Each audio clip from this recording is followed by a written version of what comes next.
الله الرحمن الرحيم. السلام عليكم ورحمة الله وبركاته. الحمد لله رب العالمين والعاقبة لأهل التقوى واليقين ولا عدوان إلا على الظالمين. أشهد أن لا إله إلا الله وحده لا شريك له وأشهد أن سيدنا ونبينا محمدا عبده ورسوله. اللهم صل على فاطمة وأبيها وبعلها وبنيها وسر المستودع فيها بعدد ما أحاط به علمك.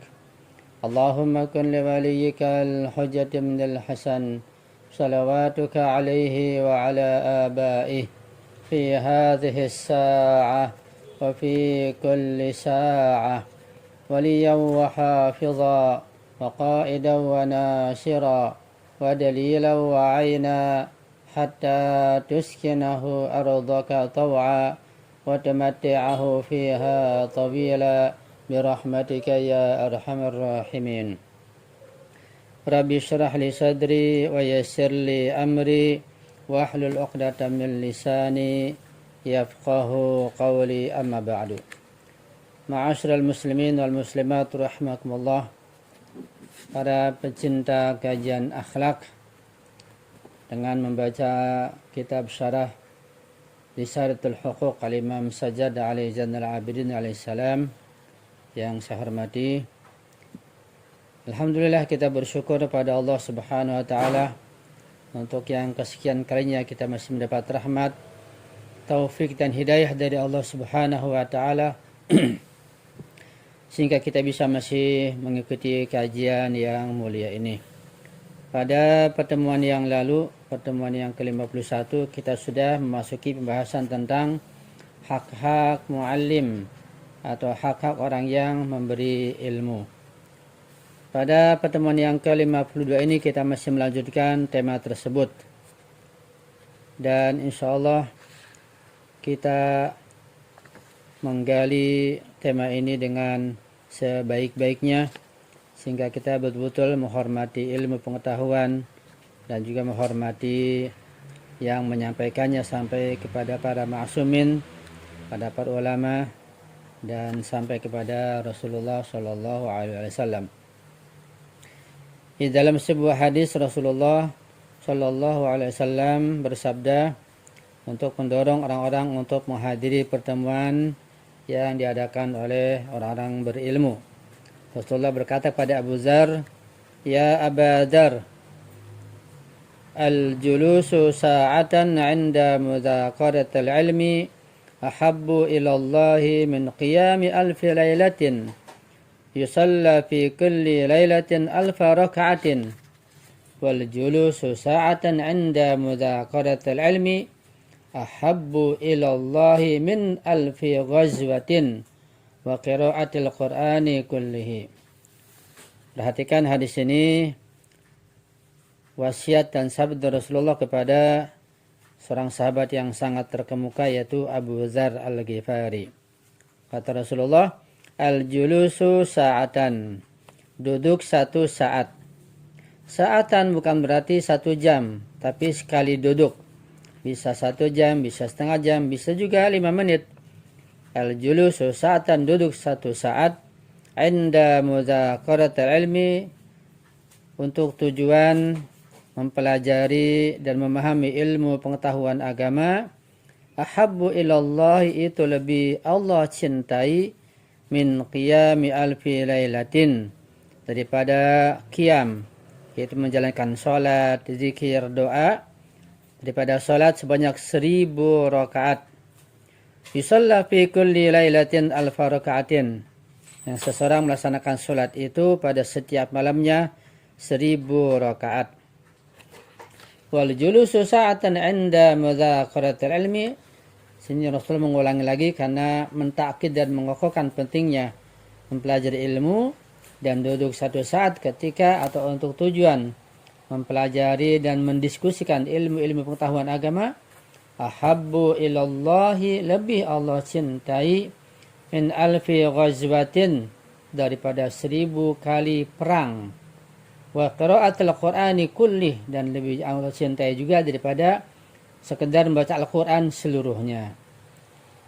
Itu tentang tasywiq dan anjuran motivasi dari Rasulullah yang begitu tinggi tentang pentingnya mengkaji ilmu pengetahuan agama sehingga pahalanya begitu tinggi.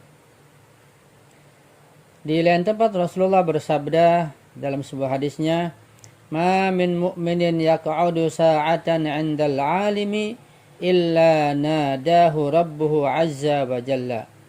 Jalasta ila habibi wa 'izzati wa jalali la uskinannakal jannata ma'ahu wa la ubali." Artinya, ma min mu'minin, tidak seorang mukmin pun, artinya setiap orang mukmin, yaq'udu sa'atan, yang hanya duduk satu saat, indal alimi, di sisi orang yang alim betul-betul alim, yang mengamalkan ilmunya, yang berakhlak, illa nadahu rabbuhu, Allah akan memanggil, Tuhannya akan memanggilnya, azza wa jalla.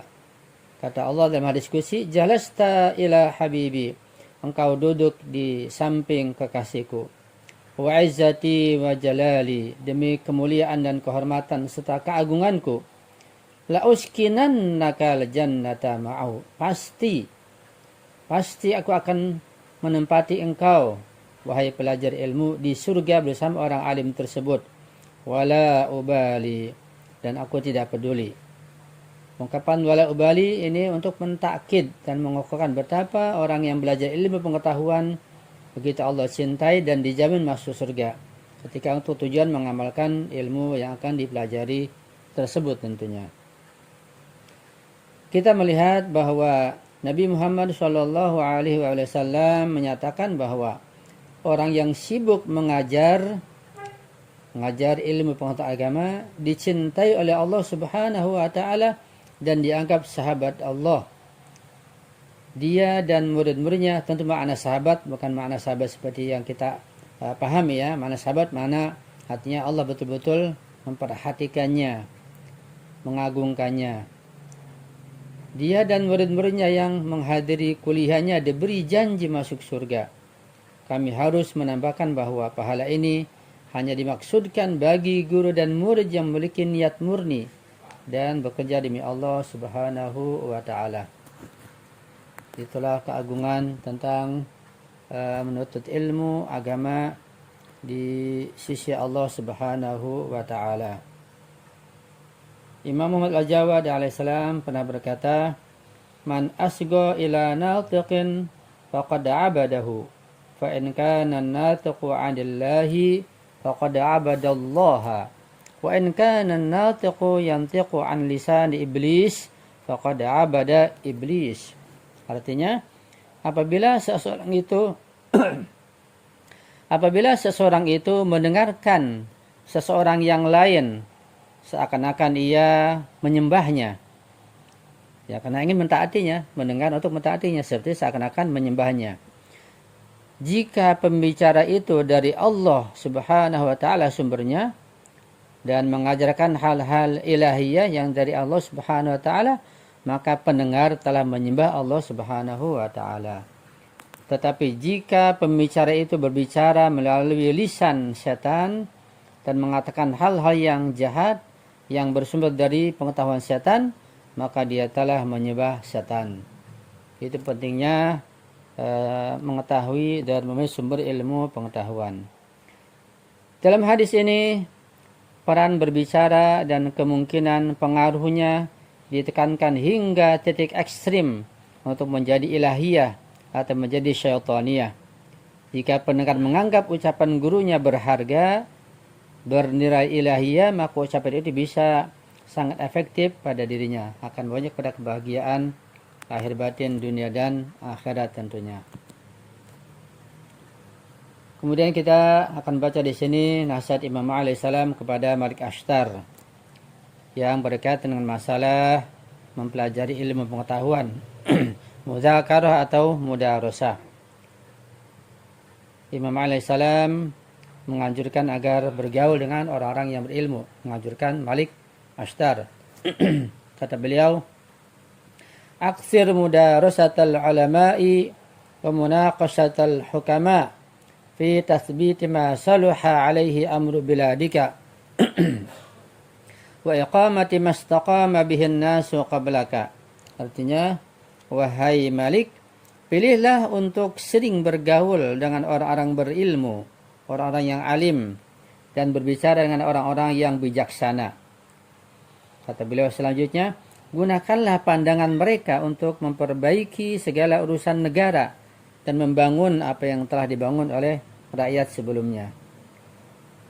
Malik Ashtar sebagai gubernur yang diangkat oleh Imam alaihissalam sebagai pejabat pemerintah di masa itu, dianjurkan oleh Imam Mahdi agar mendekati para ulama. Ini juga anjuran pada para pejabat negara agar jangan menjauhi ulama. Karena ulama akan dapat memperbaiki apa yang perlu diperbaiki, akan meluruskan apa yang tidak lurus. Dengan ulama insyaallah keberkahan akan turun dari Allah Subhanahu wa taala, dan kesejahteraan rakyat, keadilan sosial bisa akan diratakan. Ketika ada kerjasama antara umara, para pejabat pemerintah dengan para ulama, itu pentingnya adanya kerjasama. Apalagi kalau para pejabatnya adalah ulama itu sendiri. Ya, kita saksikan bahwa negara Republik Islam Iran yang dipimpin pucuk pimpinan adalah wali faqih, presidennya adalah sekarang ini seorang ulama besar, seorang mujtahid dan mendalam ilmunya. Itu akan meluruskan dan memudahkan rakyat mencapai kesejahteraan dan keadilan sosial. Itu sangat penting. Jadi kalau pejabat bukan ulama, dianjurkan untuk mendekati ulama agar bisa diluruskan ketika terjadi kesalahan dan penyimpangan.